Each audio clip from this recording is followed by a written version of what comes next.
Good morning, good afternoon, or good evening.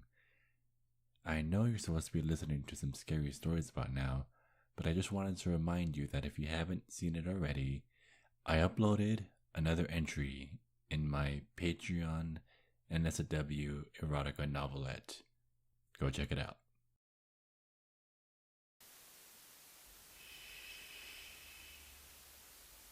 It's Pandastic ASMR.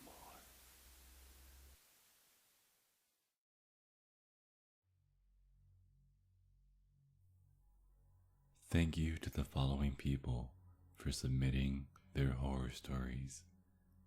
Sorry this audio took a long time to make. I kinda got caught up with the others.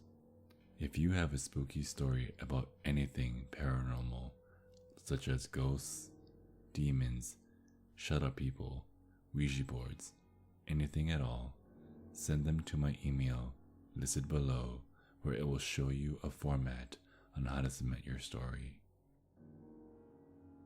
Thank you and enjoy.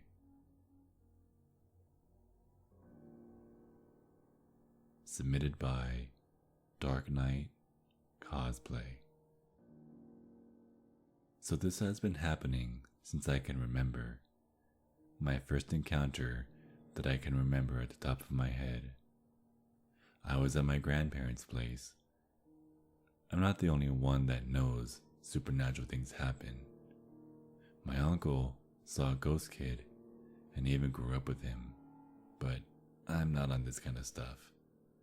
Yeah, I love horror stuff to scare myself, but this stuff is unknown to me, so I barely sleep upstairs and near the stairs because I always see faces of these people. I always move away, not wanting to deal with it. One time, I had to walk upstairs and see if the light was out, and stupid me, I forgot my phone to use as a flashlight. I don't know why they sent me. It was night, and as I was in the middle of the stairs, I felt what I thought was a drop of water. So I stuck out my hand, but then I noticed it was a blood drop. I looked up and I saw this face close to mine. Then I felt a force on my face and I fell backwards. When I looked at my hand, I realized my nose was bleeding. I had another encounter that wasn't much friendlier. And it was recent. This was when I was in bed at night, around maybe 1 in the morning. Out of nowhere, I felt cold on my foot. I thought it was my fan, so I brought my foot under the blanket. When I was falling asleep, I suddenly felt the hand. I didn't do anything until I started to feel claws. I then sat up and flashed my flashlight, and what I saw were just claw marks and nothing else. Submitted by Deadly Ponies.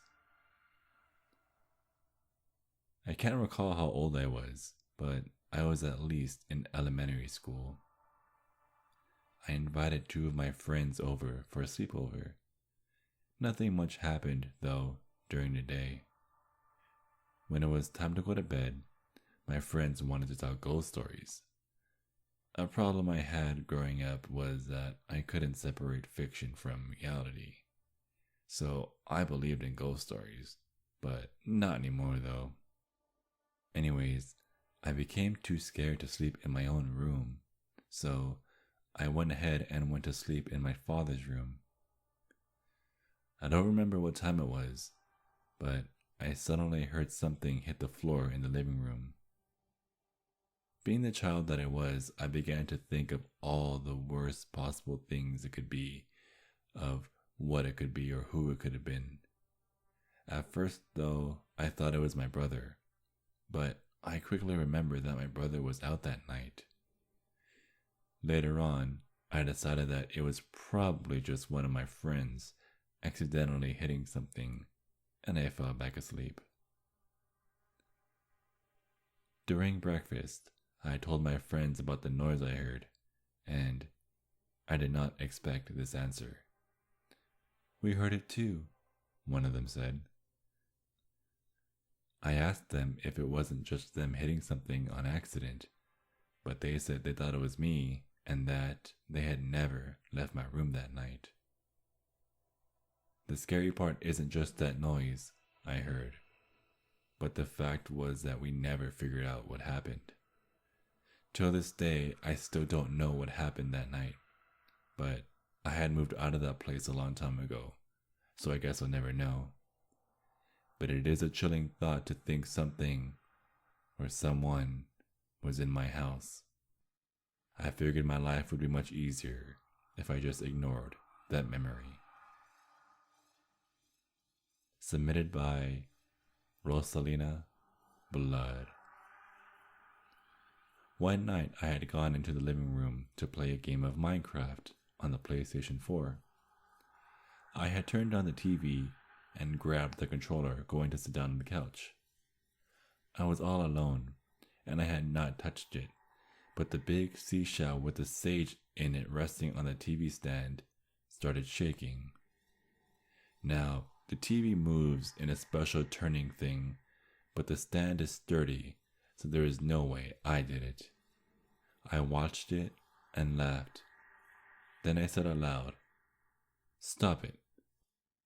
Almost as if it were on cue, it stopped, and I was so confused. But I think I know who was doing it. Strange for me, that is not the scariest thing that happened to me that night. Submitted by Raven. So this story happened while I was at my summer job. I was 18 at the time, and I took this opportunity to earn some cash for a summer trip with my friends. I was working in this little building for disabled as some sort of a night guard. It was nothing serious, just sit there, play some games on the PC, and from time to time, take a look at the cameras. There was a parking lot just over the street of that building, and it was also guarded by a man, probably in his late 40s, so I wasn't afraid of being alone because I knew I could go there and ask for help. Nothing really happened in that parking lot anyways. What nobody told me was that the two of the older folks just died days before I started my job there. It was my last night guarding before the trip, so I was really excited to be finally done with it. Nothing serious happened for some hours. Everything was calm and quiet. The last person had already fallen asleep hours ago. It was around midnight that I started to notice that one of the cameras was glitching. Now, I'm one of those people who doesn't believe in something I haven't seen, so ghosts or anything supernatural were out of the question.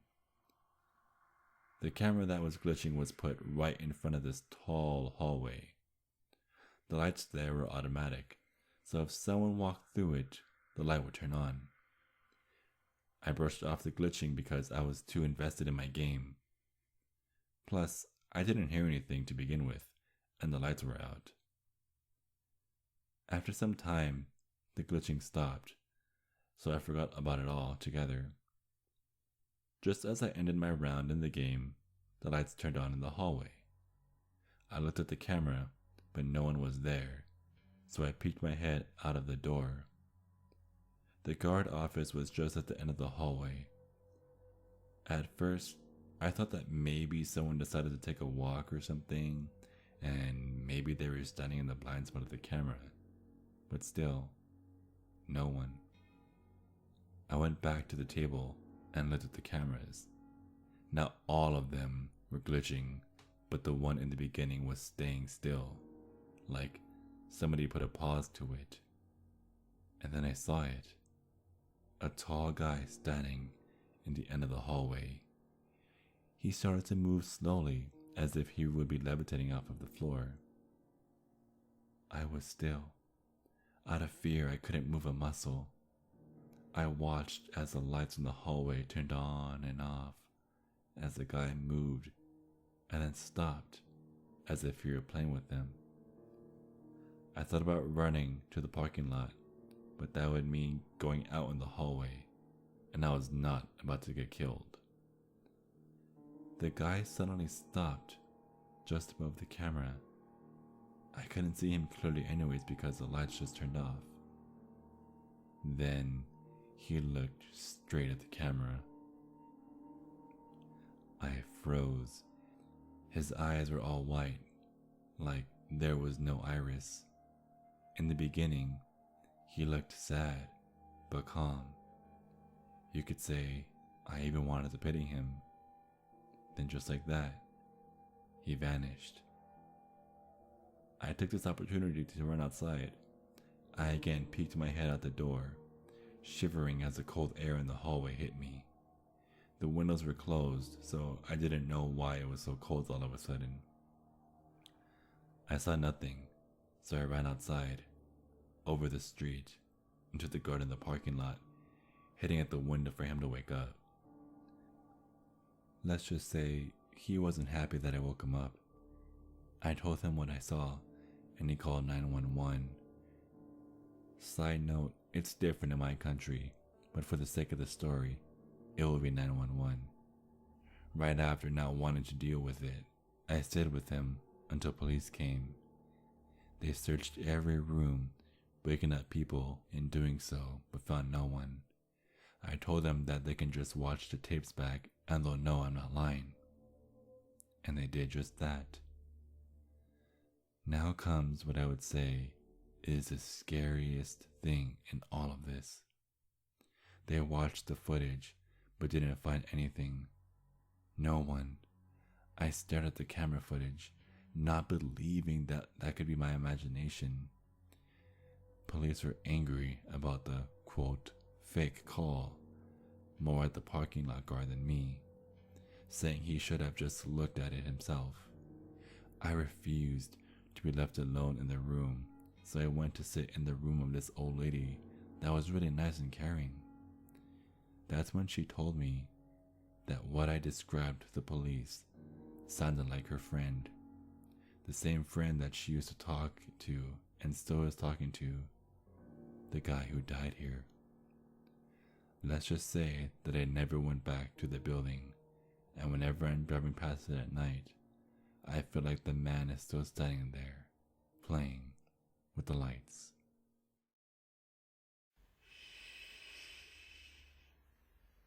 It's been